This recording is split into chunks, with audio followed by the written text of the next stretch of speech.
Broadcasting live from the inside of a whale carcass, this is Pop Culture Reference, your one-stop reference for all things pop culture. I'm Seamus Connolly. I'm Garrett Strother. I'm Ricardo Salgado. What's up, everybody? Hi. What are we talking about today? It just gets longer and longer. Oh, jeez. All right, boys. How you feeling today? You want to get into our news for this week? We've got quite a little trove of news, so yeah, let's go ahead and kick it off. As it seems like we keep having week after week, we're starting off news with a couple of celebrity passings. Most people have probably heard last week Alex Trebek, longtime host of Jeopardy, passed away after a long battle with pancreatic cancer. This one, it hurts because everyone says he was such a cool guy. And even, I don't watch Jeopardy every day, but like I have an association with it.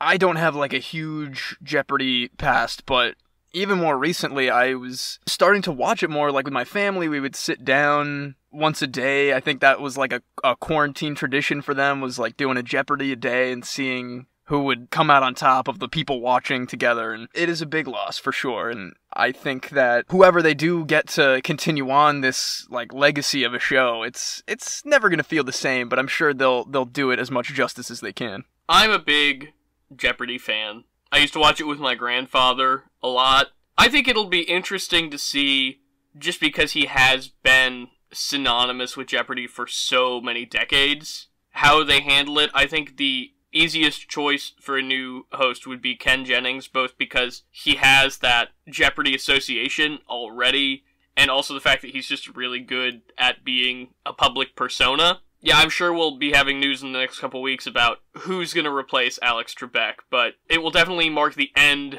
of an era for Jeopardy for sure. Co-creator of Scooby-Doo, Ken Spears, has passed away at the age of 82. I didn't actually know who Ken Spears was until you sent us that news, and I was honestly a little surprised that anybody who co-created Scooby-Doo was still alive, just because that show just seems so old to me. But it's nice that I guess he got to see something that he created become such a huge cultural touchstone.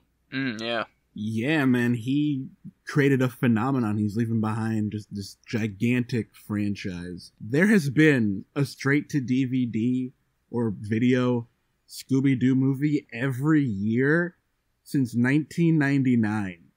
Wow. That can't be true. Every year?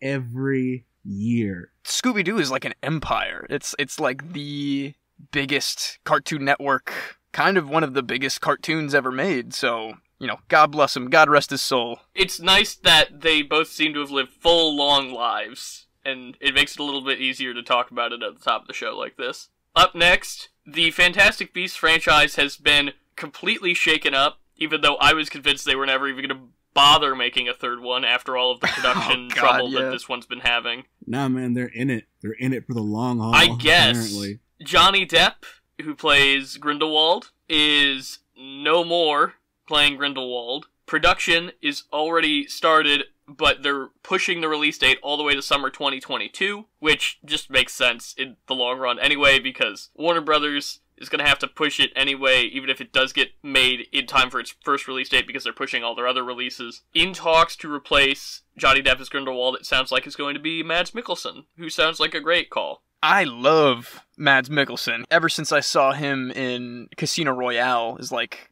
a 13-year-old, he's impressed the hell out of me. I don't know why they're not just going back with Colin Farrell, to be honest. Well, how would you explain that one? Colin Farrell transformed back into Grindelwald at the end of the first movie. Because when you see Grindelwald in number 8 of Harry Potter, he just looks like a guy. He doesn't look like Johnny Depp in those movies. So if you say that that's his like theatrical persona and he's gone back to his like normal persona, I think it's easy enough. You know what? Sure. Okay, up next, we've got a new movie that I had no idea was happening. Pedro Pascal and Christian Slater are going to star in Robert Rodriguez's We Can Be Heroes, which will premiere on January 1st on Netflix. But there's a twist. Oh. Do you know what universe this film is set in? Oh, yes, I do. What? Okay. Is it like the mariachi universe? I'm trying to think of It's Shark Boy and Lava Girl, baby. Do not screw with me. Do not screw with me. It is absolutely true. That is absolutely true, Seamus. What is happening? This is insanity. I just found my Shark Boy Lava Girl 3D glasses cleaning out a closet the other day. I'm like having a breakdown in my closet right now that they're bringing back the Shark Boy and Lava Girl expanded universe, whatever. He's promised adult versions of Shark Boy and Lava Girl. This is blowing my mind, because now we have to do, like, a Shark Boy and Lava Girl live commentary, which actually doesn't sound too bad, but I cringe every time I think about that Dream song they do in the middle of that movie. Ugh, makes my skin crawl. I've already put this movie on our schedule for January, so...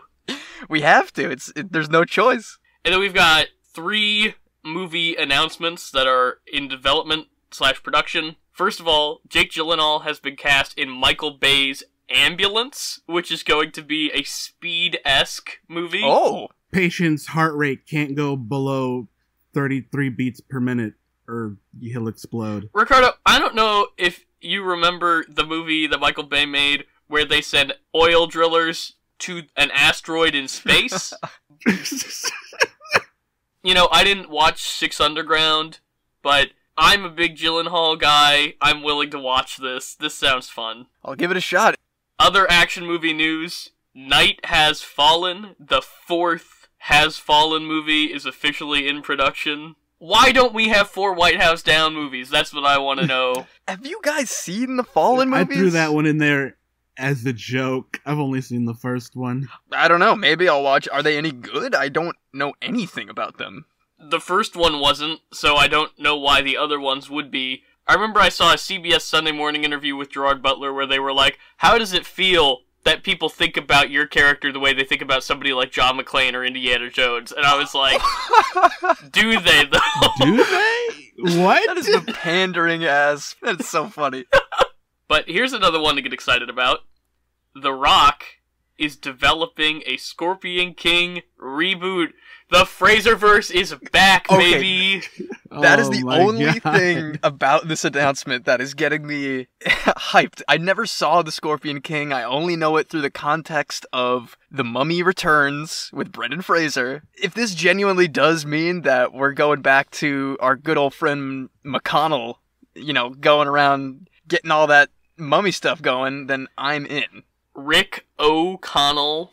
Seamus. Mitch McConnell is his name in the movie, okay? Get it right. Oh, no! I saw the Scorpion King movie on TV like 10 years ago. I remember it being okay. I don't remember it being good. There's like a million sequels that don't have The Rock in them. I was gonna say, is he in The Scorpion King 2, Rise of a Warrior? That's the only other one I know. I do not believe so. I'm excited. I'm not excited for the actual movie. I'm excited for what could potentially come from this movie. Agreed. Up next, did you guys watch the Happiest season trailer? It just looks like a charming little holiday Christmas movie with Mackenzie Davis, Kristen Stewart, Dan Levy, Aubrey Plaza, Alison Brie, Mary Steenburgen, Victor Garber. Just an absolutely stacked cast, being directed by Clea Duvall. It's about a young woman who's going to propose to her girlfriend at a family Christmas party, but then she finds out that her girlfriend has yet to come out as gay to her very conservative family. So I can't quite tell if it's going to be like more of a drama or if it's going to be a farce-filled weird holiday thing, but either way, it's gonna be interesting. It looks like, in terms of tone, a pretty standard, like, Christmas rom-com. That'll make it a little less uncomfortable, let's say, than, like, a more serious holiday movie about the meaning of Christmas and being gay and... I'm sure it'll be about that stuff, too. Like, Clea Duvall has a long history with tackling taboo issues, specifically queer issues, in a engaging and funny way. Well, let's keep an eye on it. It might be a good Christmas watch. It's dropping on Hulu on November 25th. Oh, wow, that's soon. Okay. Up next, just a quick bit of news. WandaVision finally has a premiere date. January 15th on Disney Plus, and it will be released weekly, just like The Mandalorian. It'll also apparently be getting some kind of like behind-the-scenes after-show deal, similar to how The Mandalorian had a few months after it came out, that behind-the-scenes series. Let the countdown begin. Yeah, look forward to our weekly reviews. We'll have to come up with a snappy little segment title for that. And then finally, as you guys know, earlier this week, both the Xbox Series X and the PlayStation 5 dropped. The Xbox Series X initially had some controversy because there were videos online of the grill on the top, like the grate on the top, smoking, like plumes of smoke coming out. Oh, yes. That seems to have been debunked, and the going theory is that people are blowing vape clouds into their Xboxes. Yeah, I vaguely heard about that too. People just, for some reason, getting a pre-order Xbox and trying to ruin Microsoft's name, I guess? I don't know. Maybe it's some kind of elaborate Sony deal. Oh yeah, that's it. He's gonna get a PS5 on the sly for anybody who vapes into their Xbox. My PS5 will be arriving tomorrow, so we'll talk about that a little bit next week on the show. Oh, I can't wait to hear your impressions of that one. PS5 is also a vape, so no need to Sony should lean into that. That doesn't seem like it would be that far away, having a headset with a vape built in. Oh my god, that... Just getting closer to a mix of, like, Idiocracy and WALL-E. Just like, well, everything's on my head or on my wheelie chair, so... And then last piece of news, Xbox tweeted a little tease earlier this week where they tweeted a photo of Baby Yoda and the Mandalorian from last week's episode when they were stranded on the ice planet, and said, we wouldn't be tweeting a picture of the Mandalorian and the child for no reason. That has led to speculation that maybe there's a Mandalorian game coming. It might just be teasing either some Battlefront 2 DLC, even though Battlefront 2 is supposedly done with DLC, or the Mandalorian DLC that's coming to LEGO Star Wars The Skywalker Saga. You know, or even more baseless speculation, Xbox exclusive Red Dead Redemption style Mandalorian game. I mean, you'd hope right? I mean, I hope not Xbox I was gonna exclusive, say. but yes. I really hope we get a Mando game. God. That would not be surprising at this juncture. That is by far their most profitable thing right now. So I'm looking into it right now. It could be one of two things. It could be that you can apparently watch The Mandalorian for free on Disney Plus if you have an Xbox. Oh, well, that would be lame. Or it could be this Xbox controller thingy, because it's like $169. Oh, it's like a special Mandalorian armor Xbox controller or something? Yeah, man, it's That's pretty cool. Well, still underwhelming compared to what that would initially seem like they were teasing. I found a picture of the thing if you want to see it. Yes, please send us a picture. There we go. Oh, that's pretty cool. It's interesting looking, for sure. I like that it's got the Mudhorn signet on the little thing on the side. Mm-hmm. I'd rather have a Mando game, but this is interesting. A controller that none of us will ever own because none of us will ever buy an Exactly. Xbox. Alright, so shall we move on to Da Boys? Da Boys. Da Boys. Guys, Da Boys are back in town. The boys are back I was in gonna make that town. joke too, damn it. I was gonna wait till season 3. Overall impressions, what'd you guys think of the sophomore season? Awesome. I thought it was great. I watched like 5 episodes in a row last night, and it was just like, sometimes when you binge a show, you get a little tired, you get a little distracted, your mind wanders a bit. This season is so good. It kept me thoroughly engaged the whole time. There were a couple really great, great fake-out moments that made me like gasp audibly alone in a dark room watching this show, and thoroughly enjoyed this season. Me too. I thought it elevated all of the elements that I really liked in the first season. It brought in new characters who were really engaging and interesting. It added depth to the characters that we already knew. Just an absolute spectacular time altogether. I think this finale in particular is the best episode of television I've seen in a long time. Yeah, I'm right there with you. This is another instance where I kind of essentially binged the whole thing in a night. That's how hooked I was on it. Without getting too far into spoilers, we start off at a very interesting point with all of our characters. Huey, Mother's Milk, and Frenchie, and Kamiko are kind of on the lam after the events of Season 1. Starlight is just still in the Seven, hanging out, and Butcher, we don't know what's going on with Butcher for most of the first episode. Yeah. Especially considering where we left him last season. Absolutely, I was gonna say. yeah. So, spoilers for the season finale of Season 1 of The Boys. Last we saw Butcher, he was with his wife, who is alive and has Homelander's son. Big deal. I'm trying to think of, like, what we can even say without getting into it, you know? It's...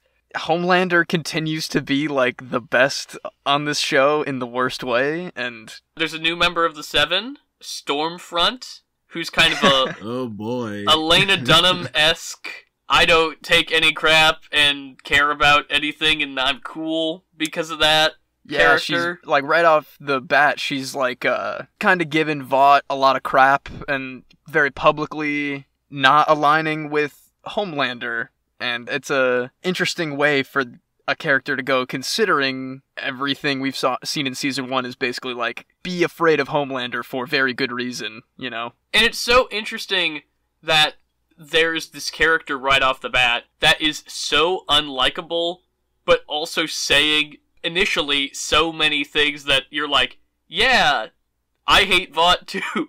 I mean, yeah.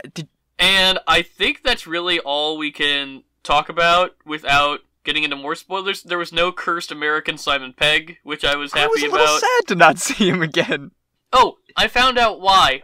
Was doing research. The reason that he is Huey's dad is because in the comic, Huey is English, and his appearance is based heavily off of Simon Pegg. Yeah, you mentioned that the art in the comic book may have been based on Simon Pegg last week, but I didn't realize that he was English in the comic as well. Throughout this second season, like, the entire time, every episode I watched, I was like, alright, no more screwing around. I want to find a good collection of these comics. I want to start reading these comics, because it's such an interesting and cool universe. I want to see, you know, what they were picking and choosing and adapting into this Amazon thing. This is not characteristic of how I usually am, but I feel like I almost don't want to read the comics because I'm so enamored with this version of these characters and this world that I am a little afraid to read the comics because I don't really want to go... Does that make any sense? I get it. It's, no matter what, it's going to have a different feel to it, and I know you guys love Homelander as a character, and I know you love Billy Butcher as a character, but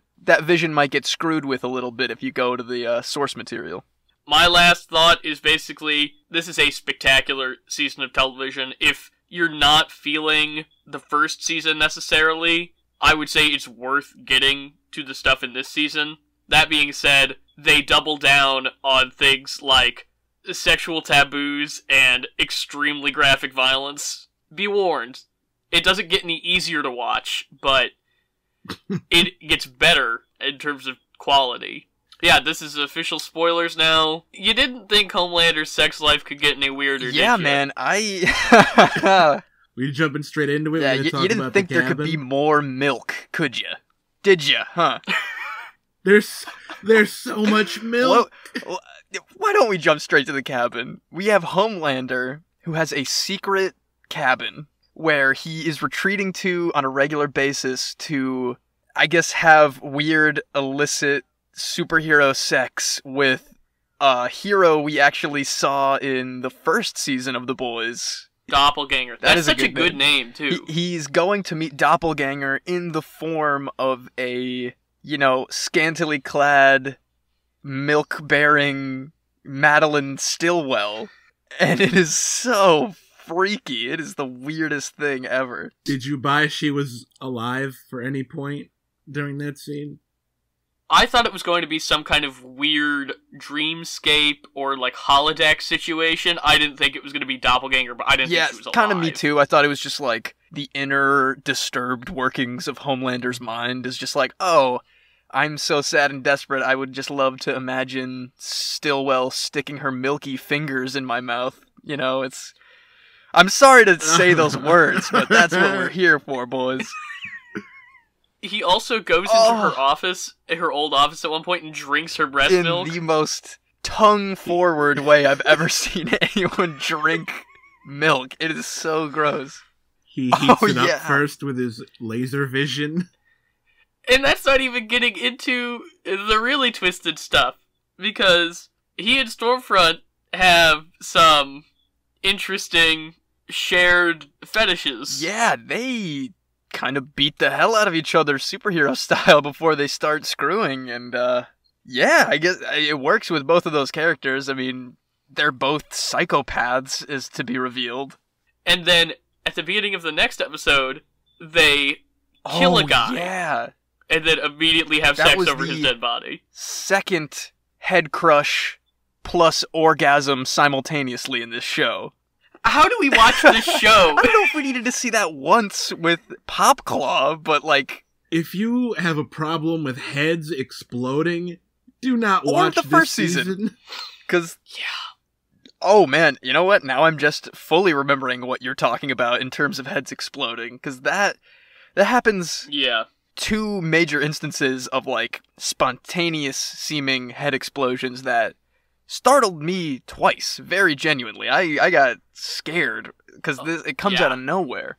Once Butcher's back in the fold, having been spared by Homelander and shown that his wife is alive, then immediately taken away, they are trying to get some Compound V to their CIA contact, who immediately gets her head exploded. Yeah, she was a really kind and genuine character in the first season, and she just gets brutally destroyed very quickly in this show.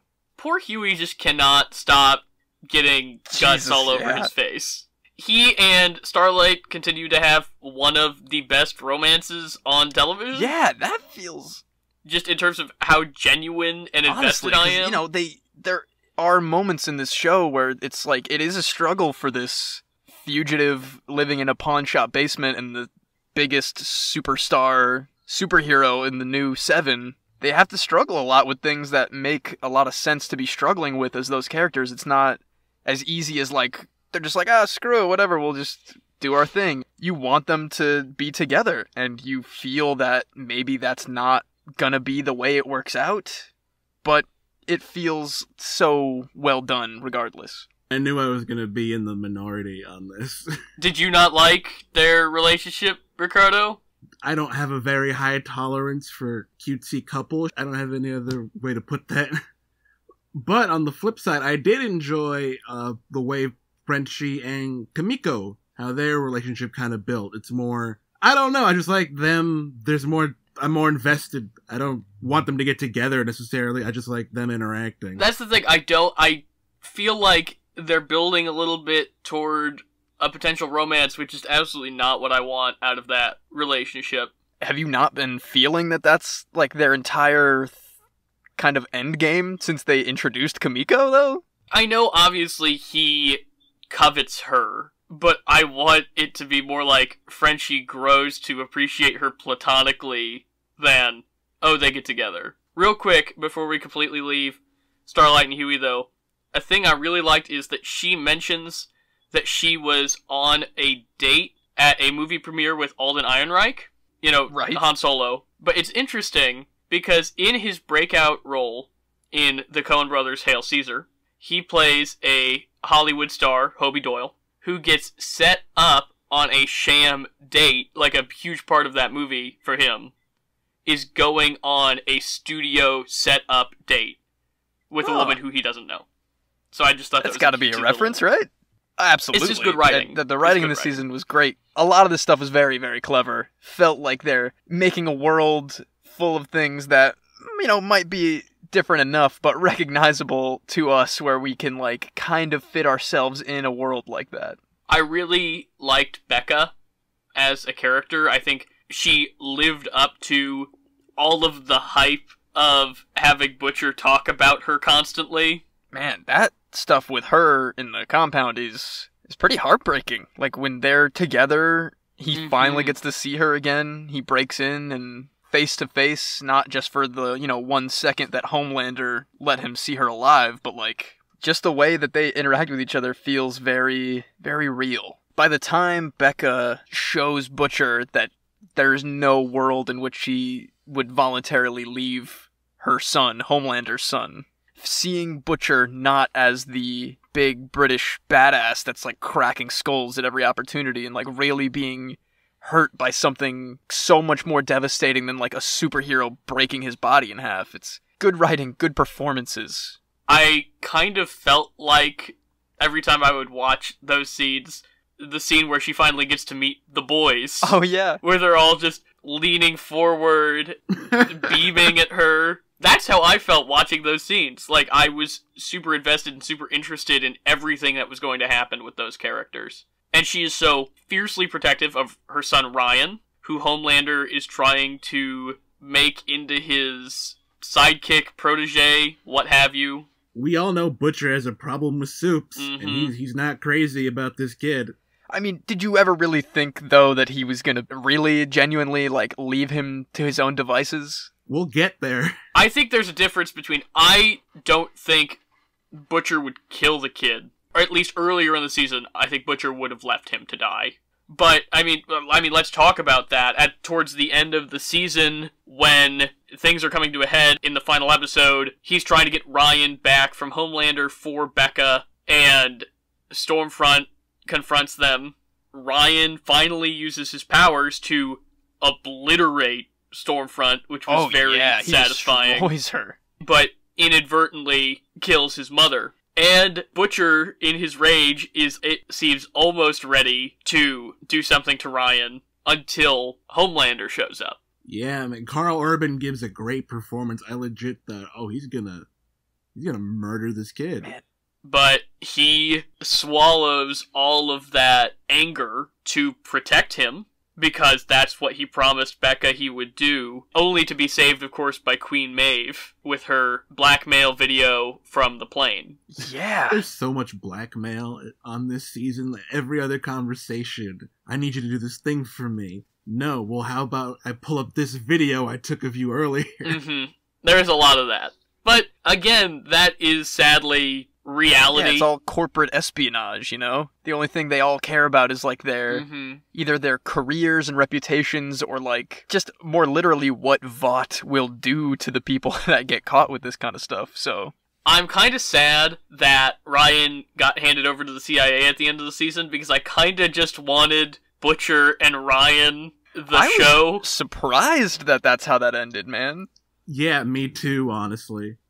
Who's to say that Ryan isn't immediately back with Butcher at the beginning of next season, you know? I feel Ryan's a better suited to be Butcher's canary than Huey is. Oh, poor Huey.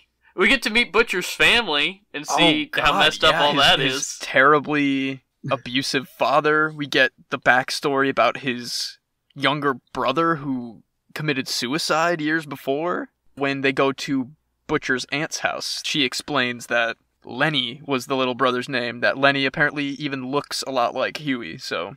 We didn't even talk about Billy's most important family member, Terror. Terror! Who we saw for a split second in the first season, in a flashback. Oh, that's right! I was glad to see him again. Me too. I was so on edge the whole time with how this show usually treats animals. Oh yeah, for sure. Especially considering in that part with the aunt and Terror, we get a lot more black noir action than we ever have in the show, which I appreciated. I want more character from Black Noir, because the tiny little glimpses we get into his character are so fascinating and almost endearing. He's playing masterful piano and just struggling to get an hors d'oeuvre.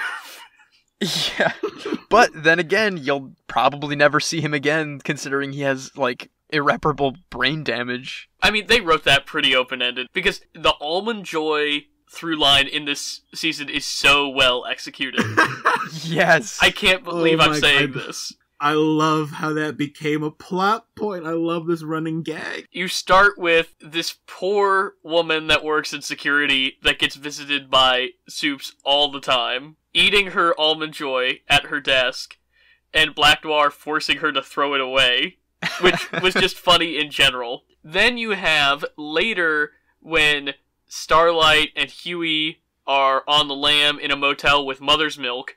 We see Starlight eating an Almond Joy, and Huey cracking about how nobody likes Almond Joy. The payoff of all of that Almond Joy talk is Maeve force-feeding Black Noir and Alvin Joy because he's allergic to tree nuts. So yeah, let's talk about Nazis. I was gonna say, we didn't talk anything about Stormfront or Liberty or her Nazi ties.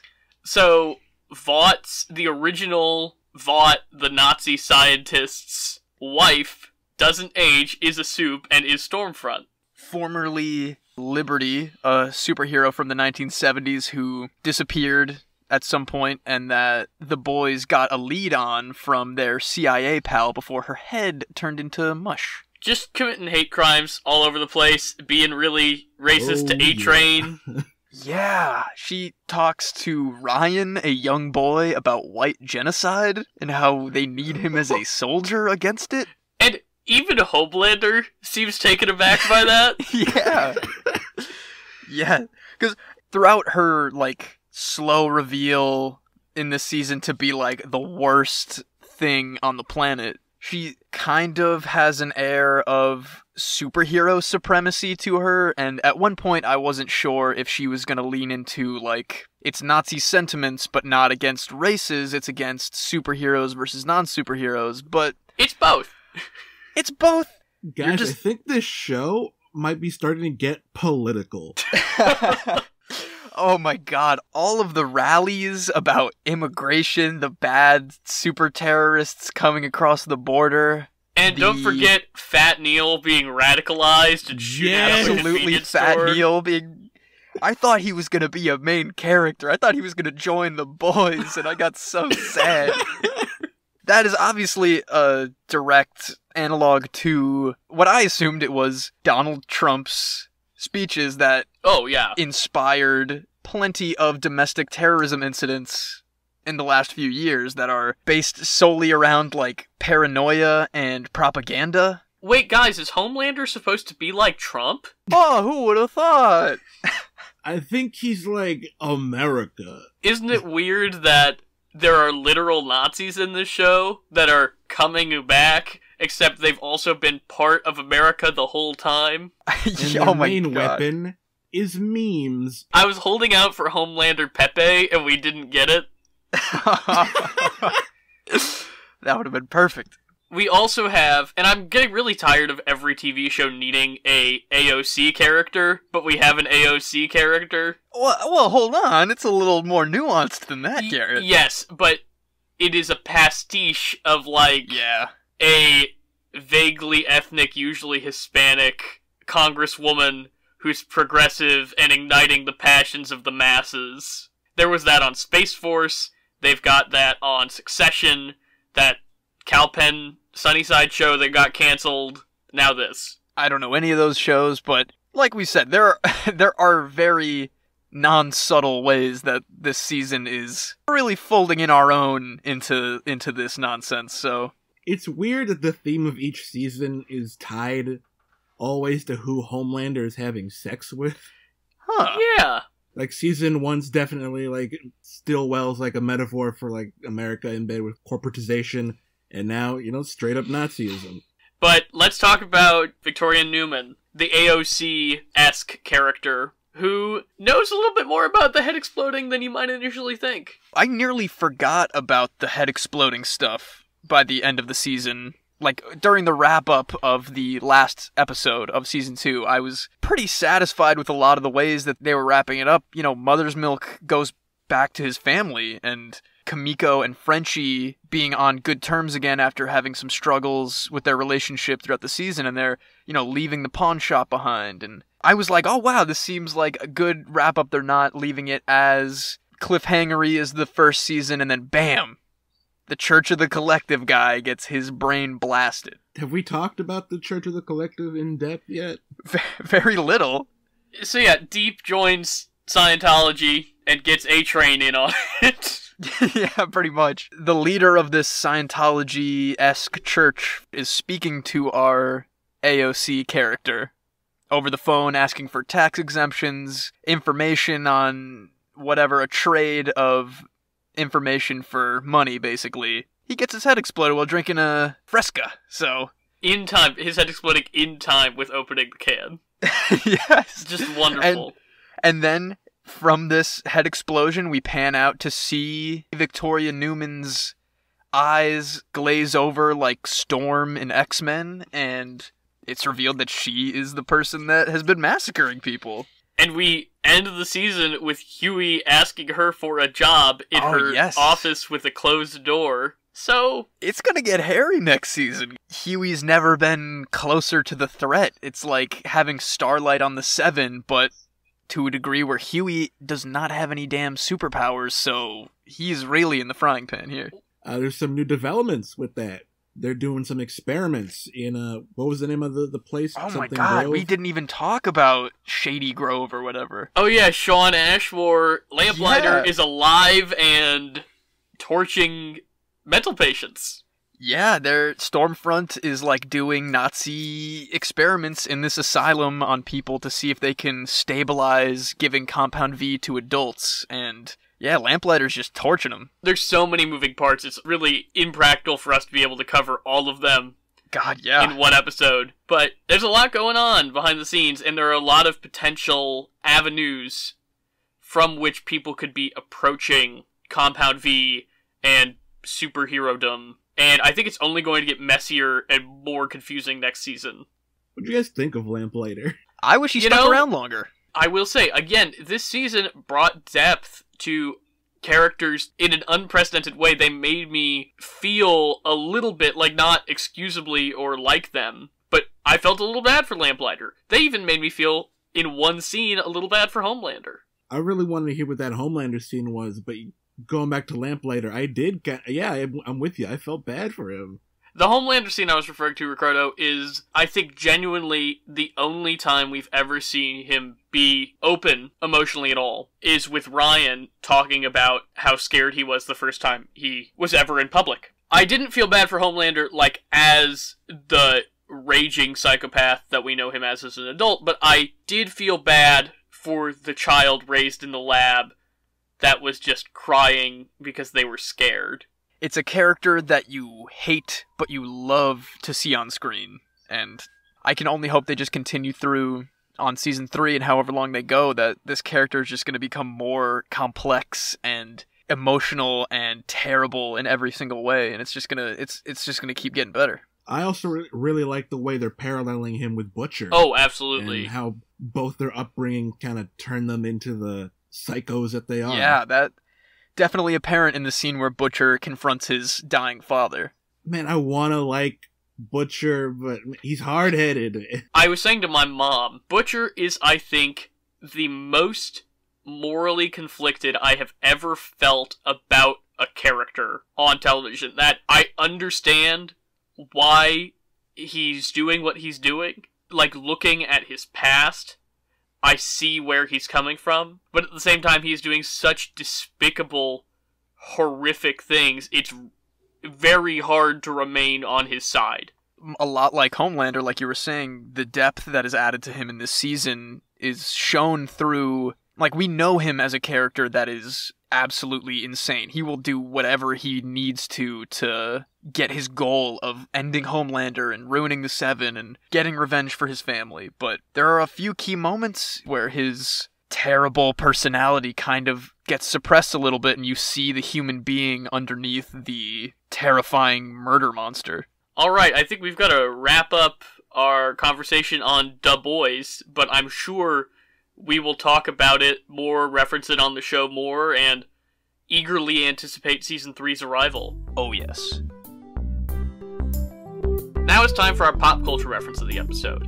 Today, we're going to be talking about the career of Joss Whedon. As we discussed The Boys Season 2 during our main segment, there's a throwaway line on the set of a superhero film talking about a quote-unquote Joss rewrite, which has a lot of layers of references to Joss Whedon's career and controversies, and so we're going to break that down a little bit because, for better or worse, he's one of the most influential personalities in Hollywood the last 20 years. Especially with, like, superhero media. And so, Joss Whedon got his start as a script doctor back in the 90s, fixing scripts like Toy Story, which apparently the first draft of was unreadable, and Speed.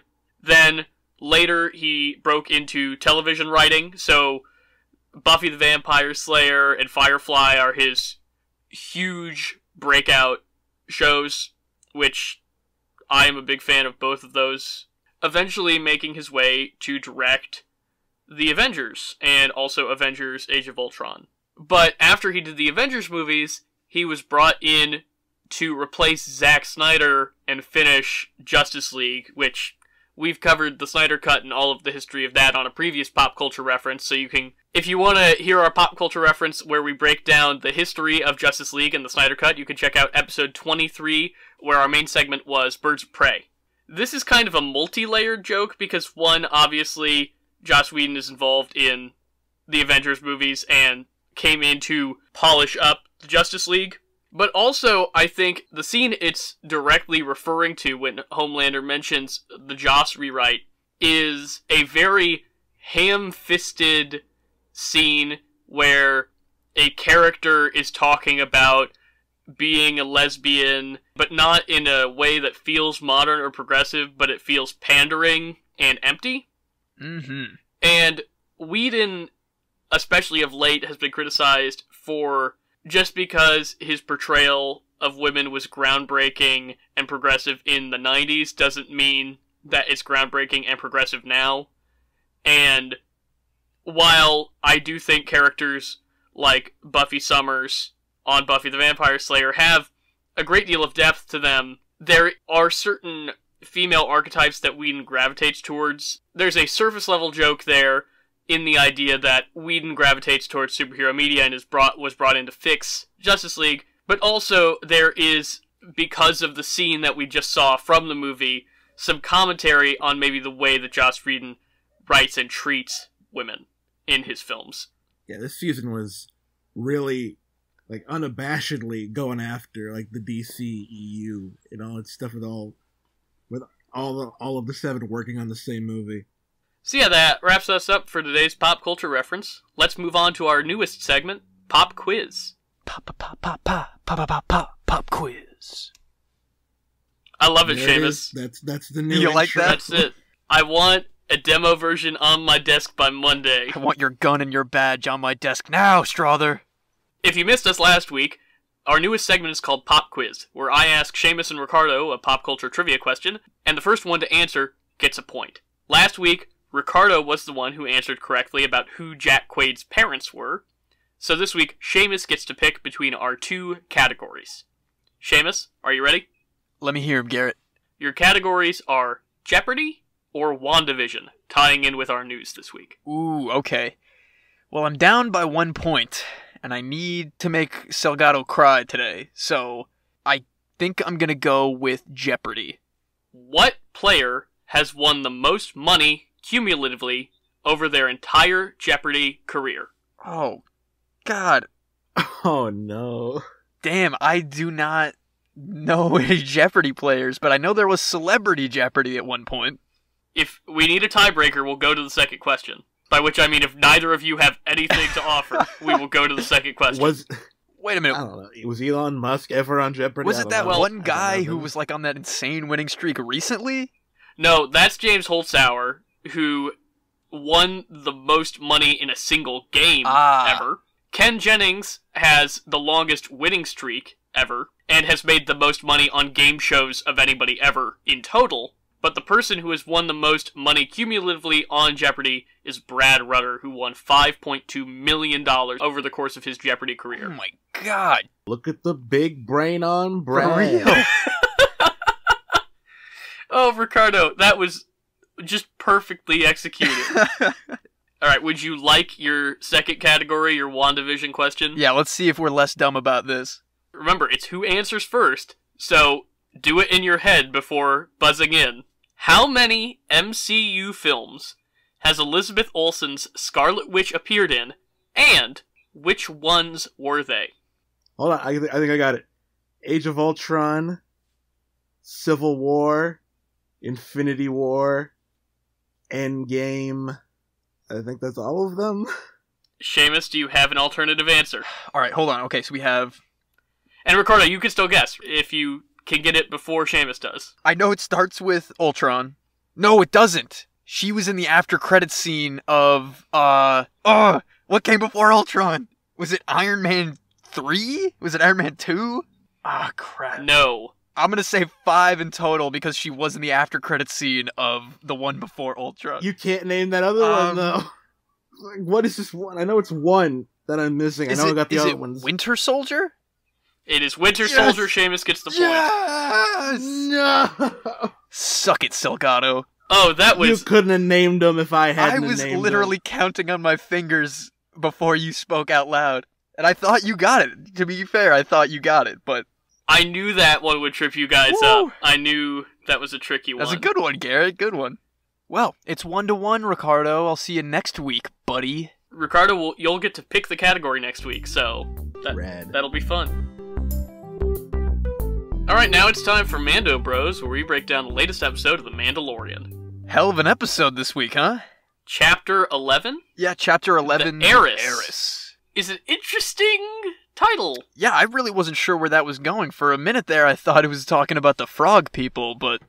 We're in a pretty rough scrape after last week. The Razor Crest is in a bad way.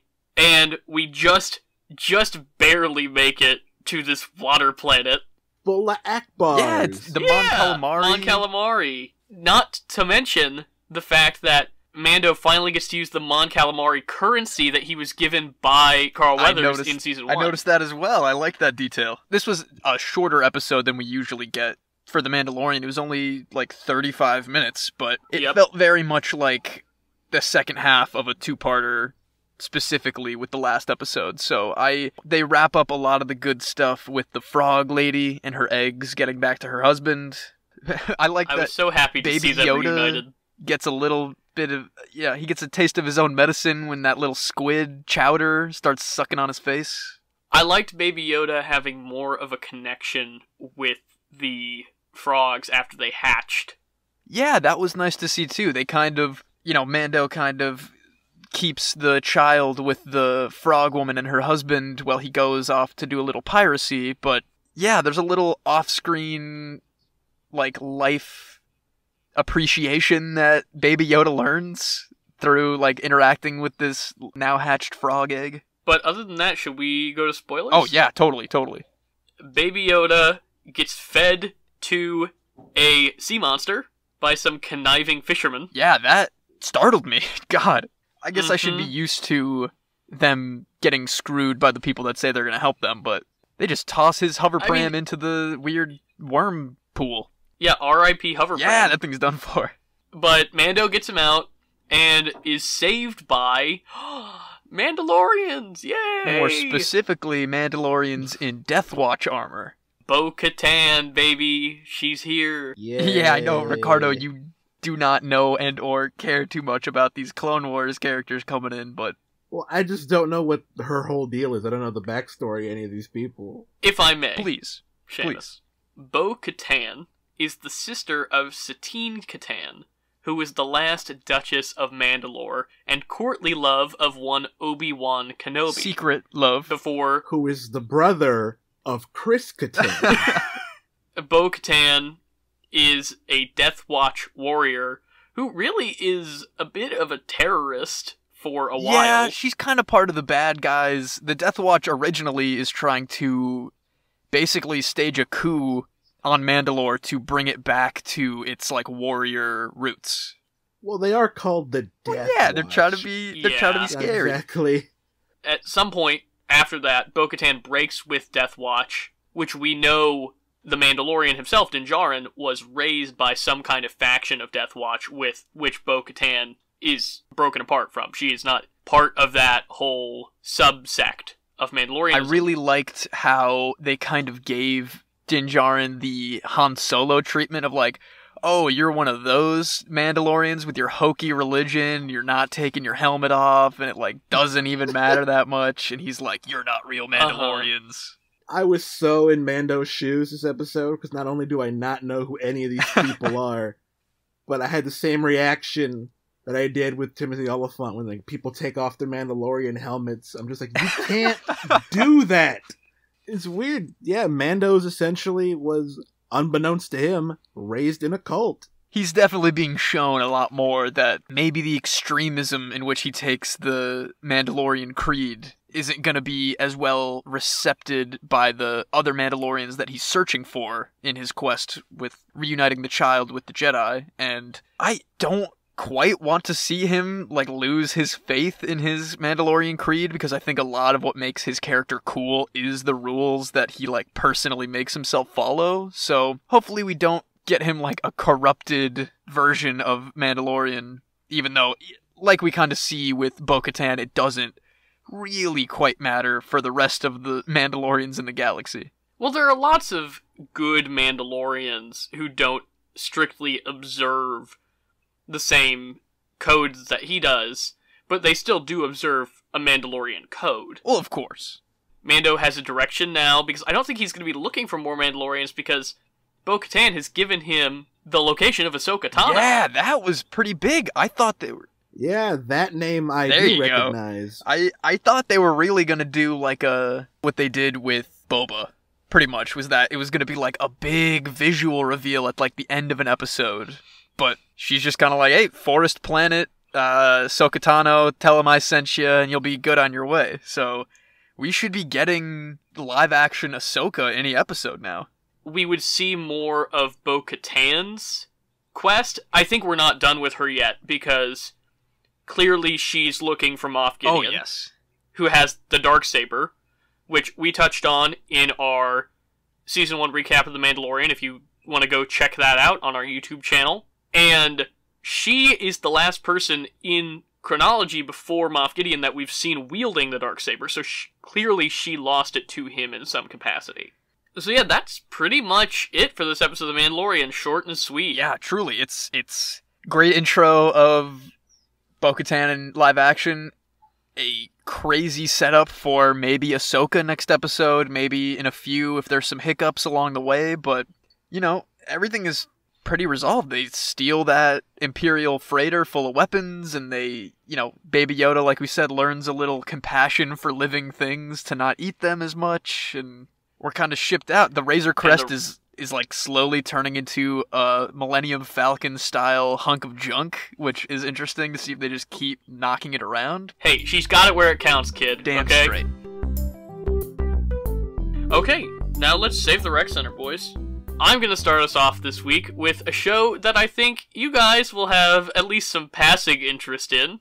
Over the last few weeks, my parents and I have started a CBS 30-minute sitcom called The Unicorn, starring Walton Goggins as a widower. Just, you know, he's trying to get back into dating and raises 2 girls, and he's got a zany cast of friends, including Rob Kadri. It's really cute. It's a little cheesy, but it's kind of supposed to be, I think. It's, like, the entire vibe it's going for is heartfelt dad joke. But Walton Goggins is really good, Rob Kadri is really funny, and the rest of the cast you've seen in things. Marie from Breaking Bad is a recurring guest. Seamus, I know you're a Walton Goggins boy, and obviously Ricardo and I are both justified fiends.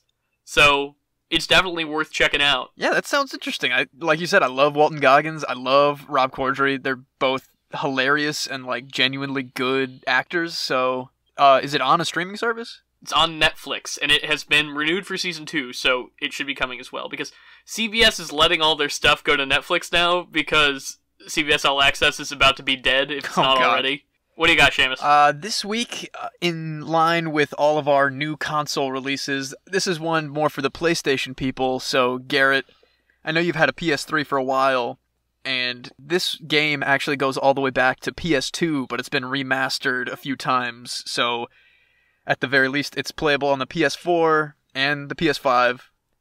Shadow of the Colossus is a PlayStation classic. Very old school, very iconic for the PlayStation 2 era.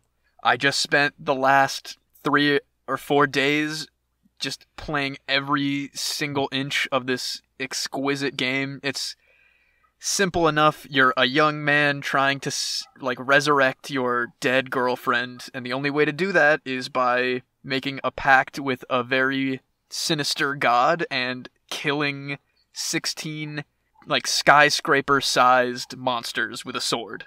Sounds fascinating. It's definitely one of the best PlayStation exclusive games that I think I can say for a fact, and it's the same company that made The Last Guardian, and Ico was the secret kind of sequel to Shadow of the Colossus. Last Guardian, more playable. I believe that's actually in the PlayStation Plus collection for the PS5, so oh wow, if you want kind of the similar well, vibe, easy check that peasy. out. Ricardo, what do you got?